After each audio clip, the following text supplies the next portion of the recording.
অন্য হাদিসের ভিতরে আছে আল্লাহর নবীও শেষ দশকের ভিতরে ইবাদত বন্দেগী করার জন্য মাজায় গামছা বাঁধতেন। ওয়া আহইয়া লাইলাহু, আল্লাহর নবী এই রমজানের শেষ দশকের রাত জীবিত রাখতেন। রাত কি মারা গেছে? রাত জীবিত করার অর্থ হলো আল্লাহর নবী সারা রাত ঘুমাইতেন না রমজানের শেষ দশকে। সারা রাত আল্লাহর নবী রমজানের শেষ দশকে ইবাদত বন্দেগীতে কাটাইতেন। শেষ দশক। শুধু তাই নয়, হাদিসের শেষ অংশের ভিতরে আছে ওয়া আইকাযা আহলাহু, আল্লাহর নবী শুধু নিজে ইবাদত বন্দেগী করতেন না, বরং আল্লাহর নবীর পরিবারের প্রত্যেকটা সদস্যকে ইবাদতের জন্য জুড়ে দিতেন। শুধুমাত্র ইবাদত বন্দেগী নিজে করলে হবে না রে বাবা। শেষ দশক সামনে আসতেছে, শুধু আপনি তাহাজ্জুদ পড়বেন, আপনি নফল ইবাদত বন্দেগী করবেন, তাতে কিন্তু হবে না রে বাবা। ইবাদত বন্দেগী যেমনি ভাবে আপনি করবেন আপনার স্ত্রীকেও করতে হবে। আপনি যেমনি ভাবে ইবাদত বন্দেগী করবেন আপনার মেয়েকেও করতে হবে, আপনার ছেলেকেও করতে হবে। পরিবারের প্রত্যেকটি সদস্যকে শেষ দশকে ইবাদত বন্দেগী করতে হবে। জাহান্নাম থেকে শুধু নিজে বাঁচতে তো হবে না, শুধু নিজে জাহান্নাম থেকে বাঁচার চেষ্টা করলে বাঁচতেও পারবেন না। সূরাতুত তাহরিম খুলে দেখেন, আল্লাহ তাআলা বলেন, ইয়া আইয়ুহাল্লাযীনা আমানু উ আনফুসাকুম ওয়া আহলিকুম নারা।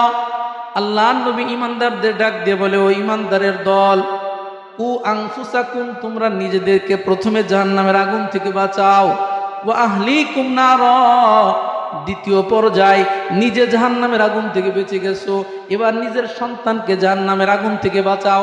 নিজে জাহান্নামের আগুন থেকে বেঁচে গেছো, নিজের স্ত্রী পরিবার প্রত্যেককে জাহান্নাম থেকে বাঁচাও। শুধু নিজে বাঁচলে হবে না রে মুসলমান। শেষ দশকে ইবাদত শুধু নিজে করলে হবে না, পরিবারের প্রত্যেকটা মানুষকে নিয়ে ইবাদত বন্দেগী করতে হবে। হাদিসের ভিতরে আছে, স্বামী যদি এই গভীর রজনীতে ইবাদত বন্দেগীর জন্য যদি ওঠে, তাহলে স্বামীর দায়িত্ব হচ্ছে স্ত্রীকে ডাক দিবে। স্ত্রী যদি উঠতে না চায়, আল্লাহর নবী বলে, ও স্বামী, তুমি স্ত্রীর চেহারার উপরে পানি ছিটায়া দাও। সুবহানাল্লাহ, মজার হাদিস। স্ত্রী উঠতে চাচ্ছে না, আপনি ইবাদত বন্দেগীর জন্য আপনার স্ত্রীকে গভীর রজনীতে ডাকতেছেন, তাহাজ্জুদের জন্য তাকে ডাকতেছেন, আর ঘুমানো যাবে না, শেষ দশক চলতেছে, তাহাজ্জুদ নামাজ পড়তে হবে। আপনার স্ত্রী উঠতেছে না, আল্লাহর নবী বলে, ও স্বামী, তোমার দায়িত্ব হলো তুমি তোমার স্ত্রীর চেহারার উপরে পানি ছিটায়া দাও। ঘুম চলবে না।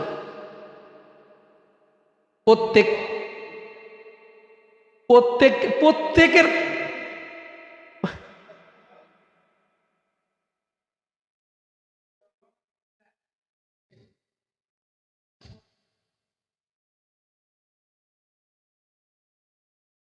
ভাইরা আমার, বন্ধুরা আমার, শুধু স্বামীকে বলে নাই, আল্লাহর নবী স্ত্রীকেও বলছে, ও স্ত্রী, গভীর রজনীতে যখন তুমি ইবাদত বন্দেগীর জন্য উঠবা, শেষ দশকের ভিতরে গভীর রজনীতে যখন তুমি ইবাদত বন্দেগীর জন্য উঠবা, তোমার স্বামীরে ডাক দাও। স্বামী যদি না ওঠে, তাহলে স্ত্রীকেও আল্লাহর নবী বলছেন, ও স্ত্রী, তুমি তোমার স্বামীর চেহারার উপরে পানি ছিটায় দাও। শীতের ভিতরে ঘুমন্ত ব্যক্তির চেহারায় যদি পানি ছিটিয়ে দেয়, জীবনে ঘুমায় থাকতে পারে না। আরে বাবা, করলে সবই সম্ভব, করলে সম্ভব। আমি আমার জীবনের বাস্তব কাহিনী বলি। আমার বাবা এরকমের কঠোরপন্থী মানুষ ছিলেন, আলেমে দ্বীন ছিলেন।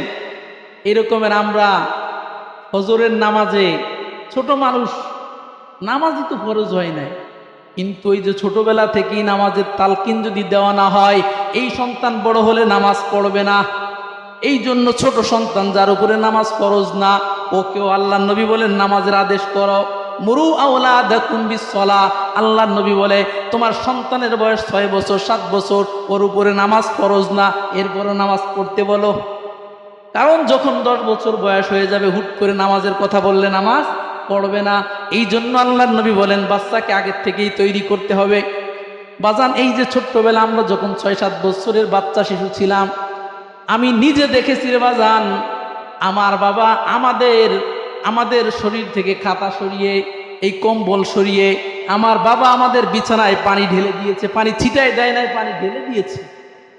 মা তো বিরক্ত হয়ে গেছে, আপনি শীতকালে কি করেন বাচ্চাগুলো এরকম কানায় যাবে, আঞ্চলিক ভাষা মানে ঠান্ডা লাগবে বাচ্চাটা, এরকমের করছে বাজান। ওইভাবে তৈরি করলে সবই সম্ভব, ওইভাবে তৈরি না করলে এটা অসম্ভব মনে হবে। যেহেতু আল্লাহ নবী হাদিসে বলছেন, একটু আমল করে দেখেন, ওই পরিবারে বরকত আসবেই। ভাইরা আমার, বন্ধুরা আমার, বলতেছিলাম রমজানের শেষ দশকের গুরুত্বপূর্ণ আমল হলো ইতিকাফ। ইতিকাফ নতুন কোনো আমল নয়, ইতিকাফ এটা প্রাচীন আমল, এটা সমস্ত নবীদের জামানায় ছিল। ইতিকাফকারীর কি পরিমাণ মর্যাদা কোরআনুল কারীম খুলে দেখেন। আল্লাহ পাক রব্বুল আলামিন বলেন, ওয়া আহিদনা ইলা ইব্রাহিমা ওয়া ইসমাঈল। আল্লাহ বলেন ইব্রাহিম এবং ইসমাইল ইনাদের মতো বড় দুইজন পয়গম্বরকে আল্লাহ তাআলা লক্ষ্য করে বলেন, ও ইব্রাহিম এবং ইসমাইল, ওয়াহিদনা ইলা ইব্রাহিম ওয়া ইসমাঈল আন তাহিরা বাইতিয়া লিত-তাইফিনা ওয়াল আকিফিনা ওয়ার রুকআইস সুজুদ। আল্লাহ বললেন ইব্রাহিম এবং ইসমাইল, আপনারা নবী হতে পারেন, আপনারা পয়গম্বর হতে পারেন, আপনাদের মর্যাদা কম নয়, আপনাদের মর্যাদা আমি খাটো করতেও চাই না। তবে খবরদার, দুনিয়ার জমিনে আমার ঘরে যারা নামাজ পড়বে, যারা রোজা রাখবে, যারা সিজদা দিবে, যারা ইতিকাফ করবে, তাদের জন্য মসজিদ আপনাদেরকে পরিষ্কার করতে হবে। সুবহানাল্লাহ। আর ইতিকাফকারীদের জন্য লিল আকিফিন, আকিফিন শব্দের অর্থ হলো ইতিকাফকারী। ইতিকাফকারীদের জন্য মসজিদ পরিষ্কার করতে আল্লাহ তাআলা বলছেন ইব্রাহিম এবং ইসমাইল আলাইহিমুস সালাতু ওয়াস সালাম জলিলুল কদর, বড় আম্বিয়া, বড় নবী ছিলেন, তাদেরকে বলছেন। এবার চিন্তা করে দেখেন মাজান, ইতিকাফ যারা করে তাদের কি পরিমাণ মর্যাদা। আপনার আমার নবী প্রত্যেক রমজানে সারা জীবনে ইতিকাফ করছেন। হাদিসের ভিতরে আছে ক্বালা ওয়ান ইবনে আব্বাস রাদিয়াল্লাহু তাআলা আনহু আন্নাহু ক্বাল কানা রাসূলুল্লাহি সাল্লাল্লাহু আলাইহি ওয়াসাল্লাম ইয়াতাকিফু ফি কুল্লি রমাদান 10 আইয়াম। প্রত্যেক রমজানে আল্লাহর নবী 10 দিন ইতিকাফ করেছেন। ফালাম্মা কানা আমুল্লাযী কুবিযা ফীহি ইতাকাফা 20 ইয়াওমা। যেই বছর আল্লাহর নবীর ইন্তেকাল হয়ে যায়, ওই বছর আল্লাহর নবী 10 দিন নয় বরং 20 দিনে ইতিকাফ করেছেন। তো ইতিকাফ এটা নবীর জামানায় ছিল। ইতিকাফ কি নবীর জামানায়? শুধু তাই নয়, শুধু তাই নয়, আল্লাহর নবী বলেন যে আমার ইন্তেকালের পরে অমিন বাদিহি ইতাকাফা আজওয়াজুহু, আল্লাহর নবীর ইন্তেকালের পরে আল্লাহর নবীর সমস্ত স্ত্রীরাও ইতিকাফ করেছেন। এই জন্য ইতিকাফের বিধান শুধু পুরুষের জন্য না মহিলাদের জন্য? ইতিকাফ মহিলারাও করবে, পুরুষও করবে। পুরুষে ইতিকাফ করবে মসজিদের ভিতরে, আর মহিলারা ইতিকাফ করবে ঘরের ভিতরে। আল্লাহ পাক রব্বুল আলামিন বলেন ওয়ালা তুবাশিরুহুন্না ওয়া আনতুম আকিফুনা ফিল মাসাজিদ। আল্লাহ পাক রব্বুল আলামিন বলেন, ও ঈমানদারগণ, ও পুরুষগণ, তোমরা মসজিদের ভিতরে ইতিকাফ করো, আর নারীদের ইতিকাফের স্থান হলো ঘর। অনেক মসজিদে আছে দেখবেন মহিলারাও জামাতে আসে। মুসলমান ভাইরা আমার, আজকে কয়েকটা মাসলা জেনে নিবেন। বর্তমান যে প্রেক্ষাপট, এই প্রেক্ষাপটে মহিলাদের মসজিদে এসে জামাতে নামাজ পড়া জায়েজ নেই। অনেক মসজিদে আছে না নাই? আপনাদের মসজিদ বাদ দিন, ঢাকা শহরের অসংখ্য গণিত মসজিদে আছে। মুসলমান ভাইরা আমার, যারা মহিলারা নামাজ পড়ে মসজিদের ভিতরে, মসজিদের ভিতরে যারা মহিলারা নামাজ পড়ে, এই মহিলারা মসজিদের ভিতরে জামাতে নামাজ পড়ার হাদিস আছে। নবীর জামানায় ছিল। নবীর জামানায় কেন ছিল রে মুসলমান? নবী ছিলেন আম্বিয়া আলাইহিস সালাতু ওয়াস সালাম, যার উপরে ওহী অবতীর্ণ হতো, যাতে করে মহিলারাও আল্লাহর নবীর একটা হাদিস, একটা ওহী থেকে যেন বঞ্চিত হয়ে না যায়। আল্লাহর নবীর কথা শ্রবণ করার জন্য অসংখ্য গণিত মহিলারা নবীর জামানায় আল্লাহর নবীর মসজিদে নববীর ভিতরে আল্লাহর নবীর পাশে তারা দাঁড়িয়ে কি করতেন? জামাতে নামাজ পড়তেন। সেটা কেন?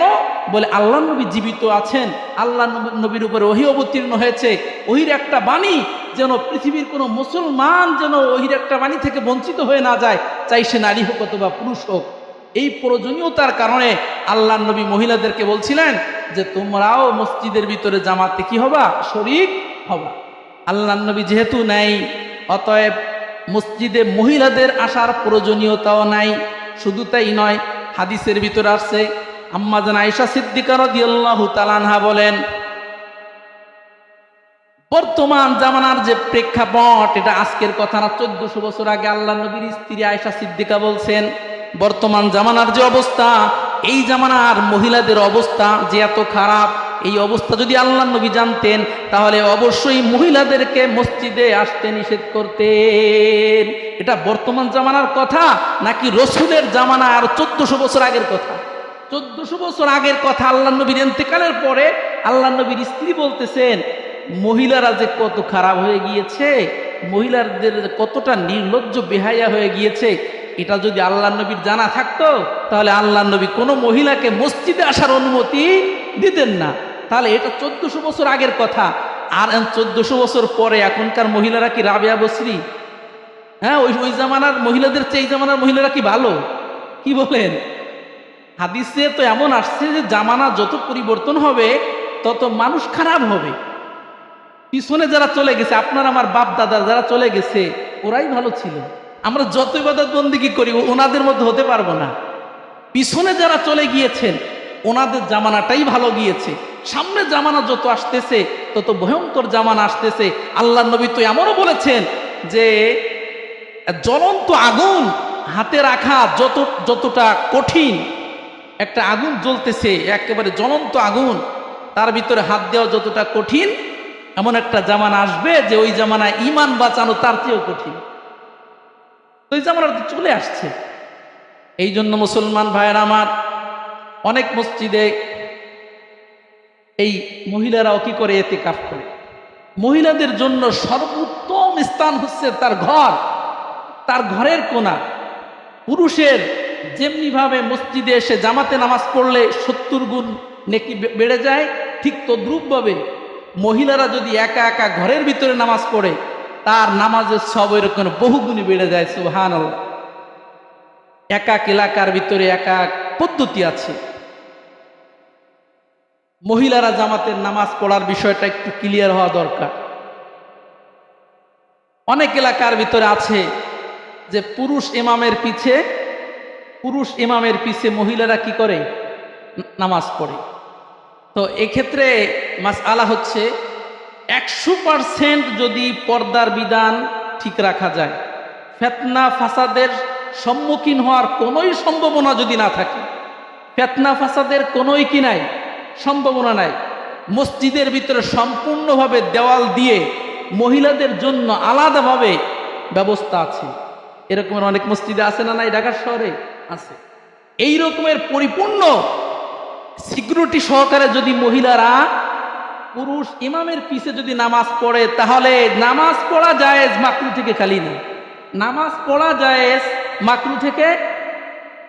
জামাতে নামাজ পড়বে তো সব নেকি অর্জনের জন্য, তো নেকি অর্জন হলো না, বরং কি হলো, মাকরু হয়ে গেল। আর যদি পুরুষের পিছে ছাড়া মহিলারা যদি ইমামতি করে, যে মহিলাদের ইমাম কি মহিলারা, তাহলে নামাজ মোটেই হবে না।